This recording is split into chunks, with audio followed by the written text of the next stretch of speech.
It's not yet light.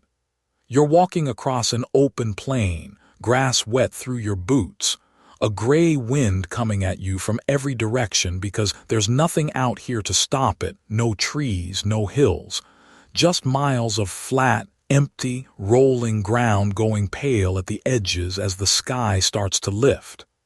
And ahead of you, black against that lightning sky, there's a shape that stops you dead, a ring of standing stones, enormous ones, not rocks you'd step over, slabs taller than a house is high. Each one a single block of stone stood up on its end, and across the tops of some of them laid flat, there are more giant stones, bridging from one upright to the next like impossible doorways. A circle of them, and inside that circle, a horseshoe of even bigger ones. They are gray and lichened and unbelievably old, and in the half-dark they don't look built. They look like they grew there or fell from somewhere. You walk right up to one and put your hand flat on it. It's cold and rough, and it is massive. This one block, this single upright, weighs about as much as 4 or 5 family cars stacked together. 25 tons of solid stone, shaped, stood upright and balanced so precisely that a stone the weight of a lorry is sitting level across the top of it, and has been sitting there out here in the wind for 4,500 years. And the sun comes up, and it comes up not just anywhere, it comes up lined up with the stones, down the one long axis of the whole monument, as if the entire thing were built as a machine for catching this exact sunrise, which more or less it was. So you ask the only question that matters, the one everyone asks standing here. How? Not who, not why, how. People with no metal tools. No iron, no steel, not even bronze to speak of. No wheel doing this work. No writing, no drawings, no way to even leave instructions for the next generation. Just antler and rope and timber and their own bodies. How did they take stones the weight of lorries? Some of them dragged from 150 miles away, shape them, carry them here, stand them on end, and drop a second stone perfectly level across the top. So let's work it out. Not with wonder, not with aliens, not with lost magic, with forces and levers and rope, and the single most important resource these people had, which wasn't a tool at all. Because the honest answer to how they did it is one of the most impressive things human beings have ever done, and it has nothing to do with anything from the sky. Let me show you. My name's Dan. I build things for a living. I'm a structural engineer. 20-odd years of hard hats and high-vis and safety inspectors and budgets that never once survived contact with reality. On a normal week, you'd find me arguing with a contractor about a crane hire, with a spreadsheet open that tells me, to 3 decimal places, exactly what every lifting strap and every hydraulic ram can take. That's the job.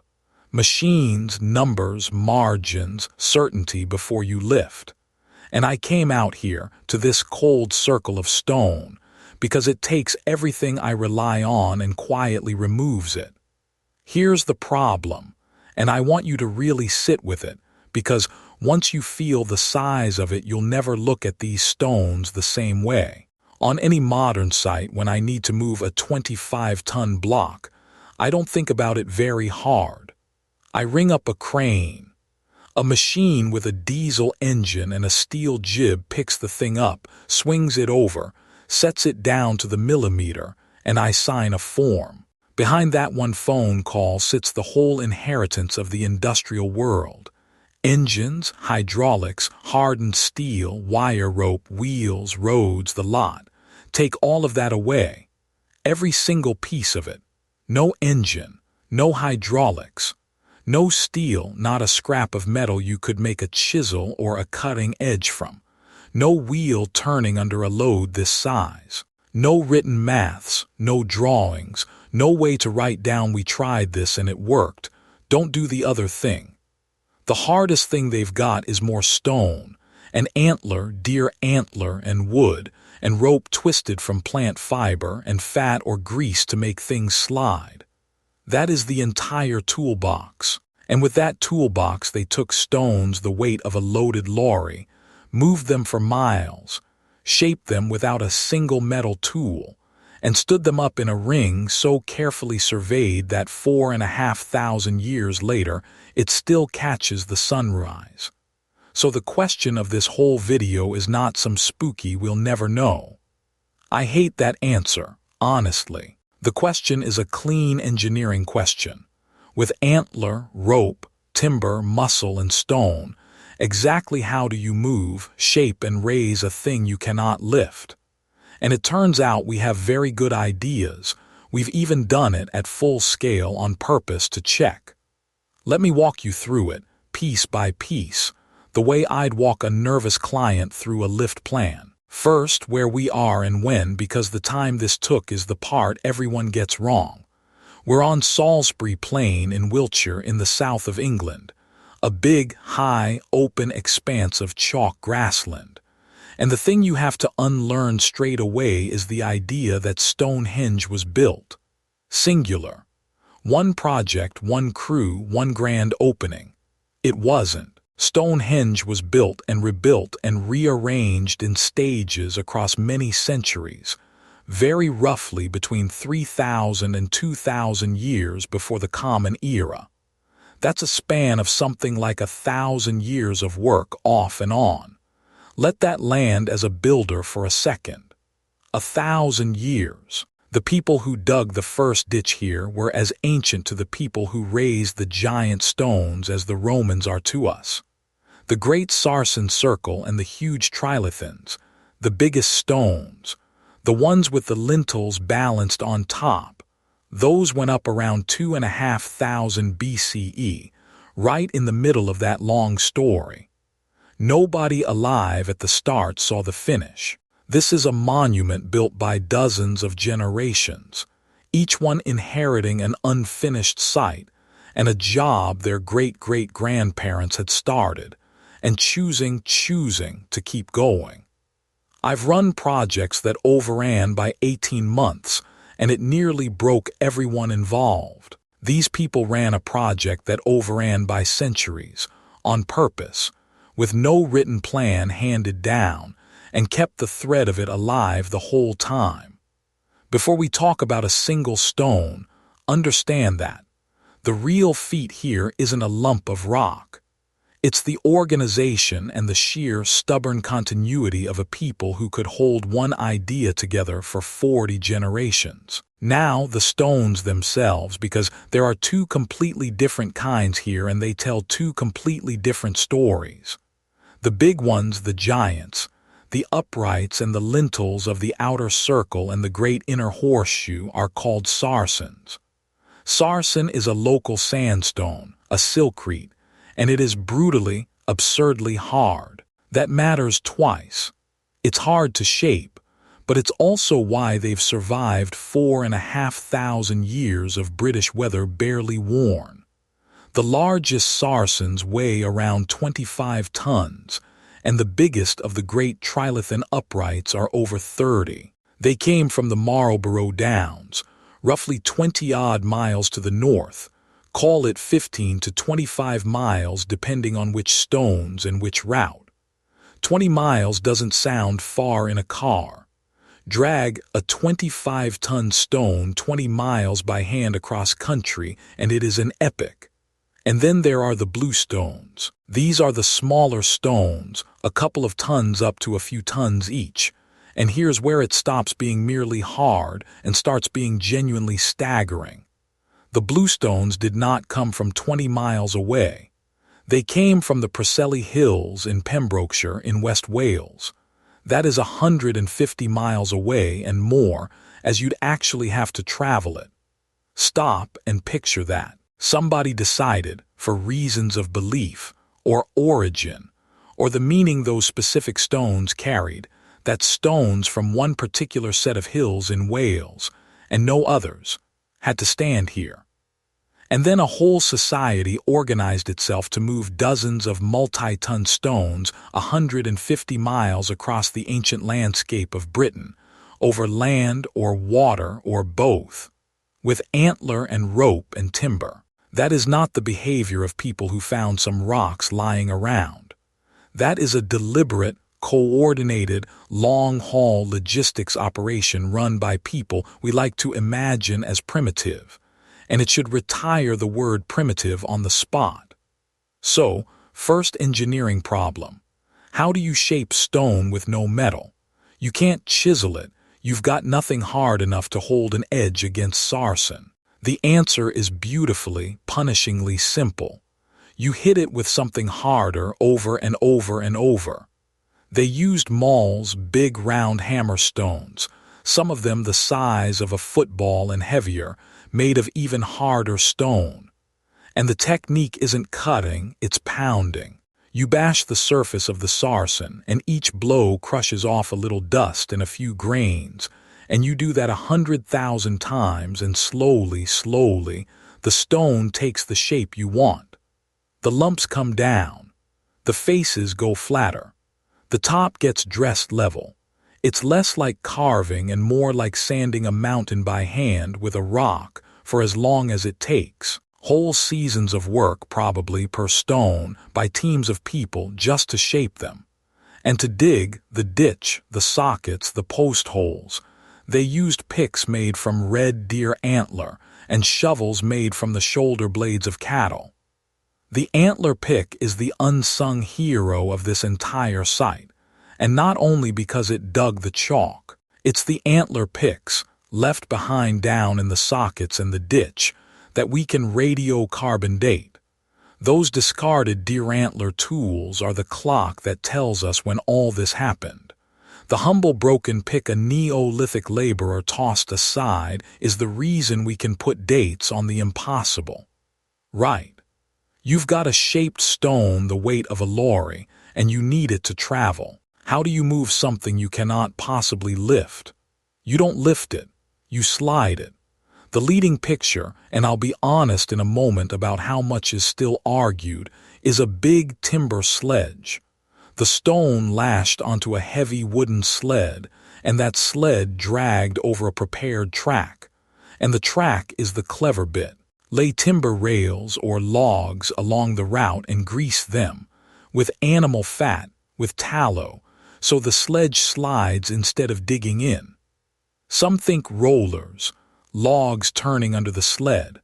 A lot of experimental work suggests plain greased rails or a timber trackway actually work better and are less fiddly than rollers on rough ground. Either way, a prepared, slick timber road, a sledge, and then people.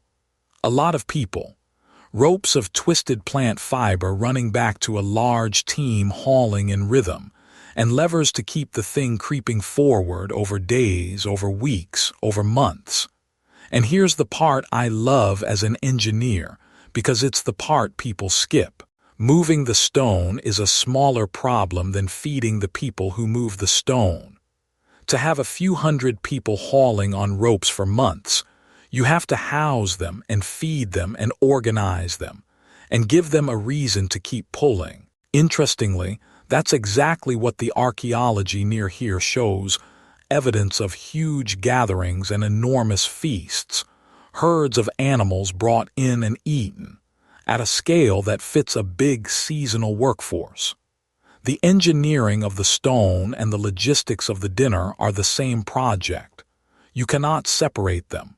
That is what real construction actually is, and it was true 4,500 years ago just as it's true on my sites today. Now, my honesty clause, because I promised. The exact transport method is genuinely debated. Sledge on rails versus sledge on rollers. How much went by water on the coast and rivers versus straight over land? How big the teams were. Reasonable, serious people disagree on the details. What is not in doubt is that it was people who did it. Which brings me to the theory I have to deal with head on. For a long time you'd hear a get out, that maybe nobody dragged the bluestones 150 miles at all, that glaciers did it. The idea was that ice ages had carried Welsh stones partway across Britain, dumped them somewhere handy, and the builders just gathered up what the glaciers had delivered. It's a serious geological argument, and I'm not going to sneer at it. But here's what's happened, and it matters. Archaeologists went to the Preseli Hills and actually found the quarries.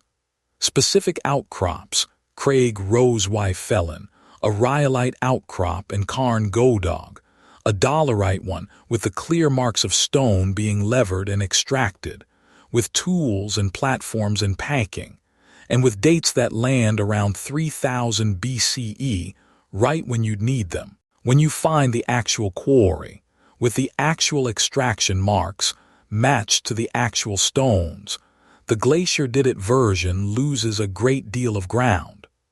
The human transport view is now the frontrunner, and it's the researchers around Mike Parker Pearson and the Stonehenge Riverside Project who did much of that legwork. So let me say the inversion as plainly as I can, because it's the whole spine of this video. Stonehenge is not a mystery in the way people mean when they lower their voice and start talking about aliens or lost civilizations or magic. It is not evidence that someone from the stars had to help. Every single thing here, the shaping, the hauling, the raising, the joinery, the astronomy, is explainable by human beings with antler, rope, timber, stone, muscle, and above all, organization. The word mystery has been doing a dishonest job for a long time. The honest sentence is not we don't know how humans could possibly have done this. The honest sentence is we don't know exactly which method they chose, and here are the strong candidates.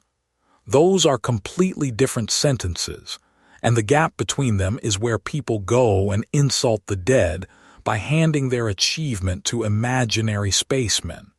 These were people, brilliant, organized, patient people. That's the answer, and it's a better story than the sky. All right. The stone is shaped and it's here. Now the hard part, standing a 25-ton block on its end without dropping it, without shattering it, and without killing your crew. First you dig the socket, the hole the base will sit in. And you don't dig it with straight sides. You dig it with one sloped side, a ramp running down into the pit, so the stone can be slid down that slope base first and drop its foot into the hole. So, you drag the stone up to the pit, foot pointing at the sloped side, and you begin to lever the far end up. Levers, timber packing under the rising end, you lift it a little. Shove a beam under, lift again. Shove more timber under, building a rising crib of wood beneath it, walking the stone up higher and higher toward vertical. Or you haul the top over with ropes and an A-frame, a big timber tripod. The ropes running over the top of the frame to a team pulling from the far side. So the stone tips up and its foot slides down the ramp and thumps into the socket. And the instant it drops in and stands roughly upright, you pack the socket fast with rubble and stone and rammed chalk around the base, wedging it plumb and locking it solid.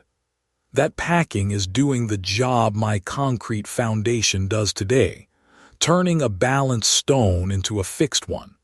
Get the packing right, and the stone stands for millennia. Get it wrong and, well, some of them did lean and some did fall over the centuries because this was hard, and not every lift was perfect, and I find that reassuring, honestly. It means humans did it. But here's the single most beautiful piece of engineering on the whole site, and if you take one idea away from this video, take this one. It's the joints. Look up at the top of a trilithon, two great uprights with a lintel laid flat across them. Now ask the question no tourist asks. Why doesn't that lintel just slide off? It's a loose 30-ton slab balanced on 2 points up in the wind for thousands of years. Why hasn't it shifted, crept, tipped, and come down? Because they didn't just balance it. They joined it. On top of each upright they pounded out a bump, a rounded knob of stone left standing proud, called a tenon. And on the underside of the lintel they hollowed out a matching cup, a mortise. And they dropped the lintel down so the mortise swallowed the tenon. A mortise and tenon joint. In stone. That's a woodworking joint. That's how you join a timber frame, a chair, a roof truss. And they carved it without metal into 30-ton blocks, so the lintel is pegged in place and physically cannot slide off its uprights. And they went further. Along the outer circle, the lintels don't just sit as separate slabs. They run all the way round in a continuous ring, and where one lintel meets the next, end to end, they cut a tongue-end groove, a ridge on one, a matching slot on the other, so neighboring lintels lock into each other side to side. And because the lintels form a circle, each one was dressed gently curved on the plan to follow the ring, and shaped level along the top so the whole crown runs true. That is not stacking rocks. That is precision joinery and surveying, executed in the hardest stone in Britain, with deer antler and hammerstones, by people with no word for geometry written down anywhere. The first time that fully landed on me, I had to stop and put my coffee down, because I build with mortise and tenon logic in steel and timber every week of my life, with laser levels and CNC cutters. And these people got there first, by hand, in granite hard sandstone, 4,500 years ago. They took the whole idea of carpentry, of joining pieces so they hold each other, and they translated it into stone at monumental scale. That's the leap. Not that they lifted heavy things, that they thought like engineers. Don't just place it, lock it. Don't just balance the load, capture it. And then there's the thing that turns a stone circle into a machine. The alignment. Stonehenge isn't pointed at random. Its main axis, the long line running through the center and out past the outlying stone we call the heel stone, is aligned to the solstices. Stand in the middle at midsummer and the sun rises along that axis, near the heel stone. Turn around to the opposite direction and you're looking down the line of the midwinter sunset. The whole monument is surveyed onto the two extreme positions of the sun in the year, the longest day and the shortest. Think about what that requires as a piece of work. To align stones to the solstice sunrise, you first have to know where the solstice sunrise is, which means watching the sun's rising point crawl up and down the horizon across a whole year, marking it, and finding the exact turning point where it stops and comes back. And you have to do that patiently for years to be sure. Then you have to survey that heavenly line down onto the ground and build many-ton stones onto it accurately enough that the alignment holds. That's astronomy and surveying and heavy engineering, all locked together into one object. Whatever they believed the sun was, and whatever they did here at midwinter and midsummer. And we should be humble, because we genuinely don't know the ceremony. They built a permanent, precise instrument to catch it. And that's where I want to turn this around on you, because I didn't drag you out onto this cold plain just to admire some old rocks. Here's what I keep coming back to, standing here, as a man whose whole job depends on machines and certainty. Everything I do rests on inheritance. I ring a crane because 100 generations before me built the engine, the steel, the hydraulics, the road it drove in on. Take my inheritance away and I am not smarter than the people who built this. I am helpless in a field with a rock. Everything I know how to do assumes a mountain of things other people already worked out and handed me. These people had almost none of that handed to them, and they built this. And they didn't do it by being individually superhuman. They did it the way anything huge actually gets done, by organizing, by cooperating, by holding one shared intention together across more human lifetimes than you can easily imagine, each generation adding its stones and passing the unfinished thing on. No single person here saw it begin and end. Every one of them worked on something they would never see completed, for people they would never meet. And I think that's the real payoff, and it points straight at you. Almost everything that matters in a life is built like Stonehenge, not like a phone call to a crane. It's slow. It's inherited. You add your few stones to something somebody else started and somebody else will finish. You don't get the grand opening. The question these people answer, across 4,500 years of silence, is whether that's worth doing anyway, whether you'll pull hard on a rope for something you won't live to see standing. They said yes, 40 generations in a row, and it's still here, and we're still standing under it at dawn, trying to work out how they loved something enough to carry it 150 miles. So that's my question for you, and I do read the comments. I read all of them. Here it is. What are you building that you won't see finished? A kid you're raising, a business, a garden, a body of work, a thing you keep adding stones to knowing full well someone else gets the opening day. Tell me what it is down in the comments. And if you've ever stood at Stonehenge at sunrise and felt the size of it, tell me that too, because I want to know if it hit you the way it hit me. I'm going to head back to my site, where my foreman Mike is. I promise you, going to greet the phrase they moved a 25-ton stone 20 miles with antler and grease and rope, by folding his arms and saying, and I still can't get a crane booked for Tuesday. My intern Priya already asked me the sharp question, the one that cuts to it. She looked at the mortise tenon joint on top of a trilithon and said, so they invented the joint before they had the tool to cut it. And yeah, Priya, that's exactly it. They had the idea before they had the toolkit, and they made the idea win anyway. Try getting that past a modern method statement. If you like standing in a cold field and actually working out how something impossible got built, no aliens, no magic, just antler and rope and timber and 40 generations of people who refuse to let the idea drop, then subscribe and come back, because next time I've got another one that's still standing and still showing us up. My name's Dan. Mind the load. And the next time someone tells you Stonehenge must have been aliens, take them out here at dawn, put their hand on 25 cold tons of hand-shaped sarsen, and tell them the truth. It wasn't the sky. It was people. And that's the part that should actually take your breath away.